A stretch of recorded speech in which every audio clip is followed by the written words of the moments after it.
Chapter 2 The Wild Wood. As summer passed into autumn, the leaves fell from the trees.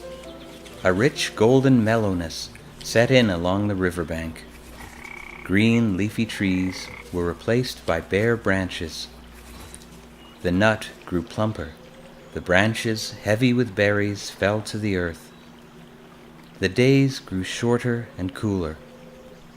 The wind swept autumn into gray winter days, bringing with it the mysteries of the forest and the riverbank. The mole spent long, lazy afternoons smoking his pipe while Ratty puttered in the kitchen. Hot soups and harvested vegetables bubbled in pots over the little stove and hearth. A grave wind blew across the riverbank into the cracks and crevices of the little cottage, but all was warm and snug inside. The two animals enjoyed evenings drinking mugs of warm cider in front of a crackling fire. The mole had long wanted to make the acquaintance of the badger.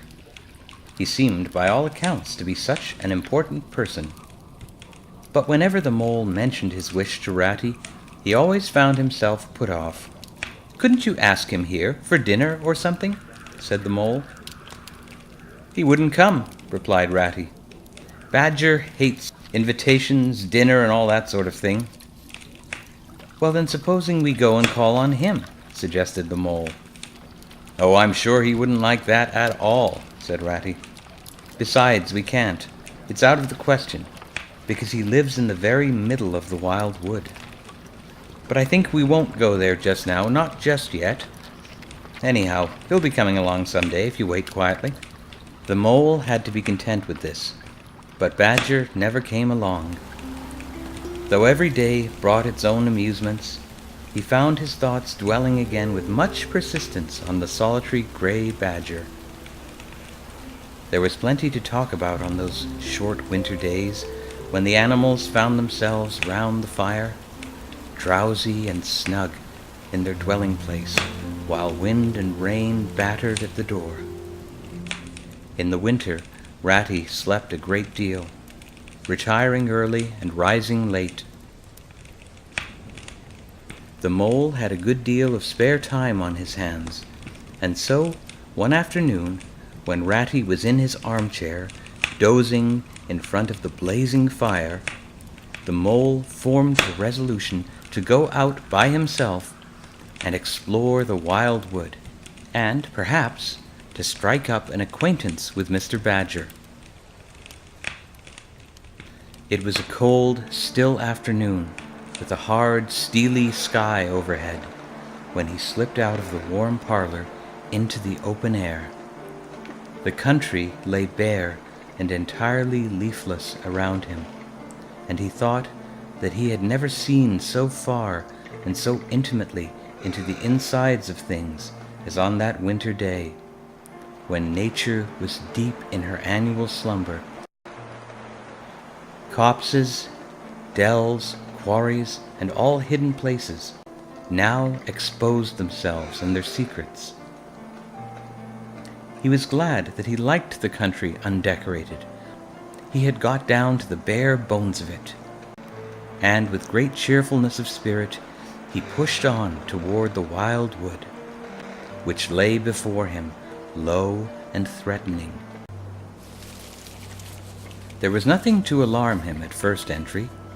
Twigs crackled under his feet, logs tripped him, funguses on stumps resembled caricatures, and startled him for the moment by their likeness to something familiar and far away. But that was all fun and exciting. It led him on, and he penetrated to where the light was less, to where the trees crouched nearer and nearer. Then the faces began. It was over his shoulder, and indistinctly, that he first thought he saw a face, looking out at him from a hole. When he turned to confront it, the thing had vanished. He quickened his pace, telling himself cheerfully not to begin imagining things, or there would be simply no end to it. Then the whistling began. But somehow it made him hurry forward. And he was alone and unarmed and far from any help.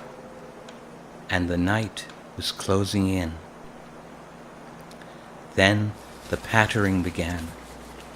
He thought it was only falling leaves at first, so slight and delicate was the sound of it. Then, as it grew, it took a regular rhythm. A rabbit came running hard towards him through the trees as he swung round a stump and disappeared down a friendly burrow. The pattering increased until it sounded like a sudden hail on the dry leaf carpet spread around him. In panic, he began to run aimlessly. He ran up against things, and he fell over things and into things. At last, he took refuge in the deep, dark hollow of an old beech tree, which offered shelter, perhaps even safety. Anyway, he was too tired to run any further, and could only snuggle down into the dry leaves which had drifted into the hollow, and hope he was safe. As he lay there trembling and listened to the whistlings and the patterings outside, he knew it at last in all its fullness, that dread thing, the terror of the wild wood.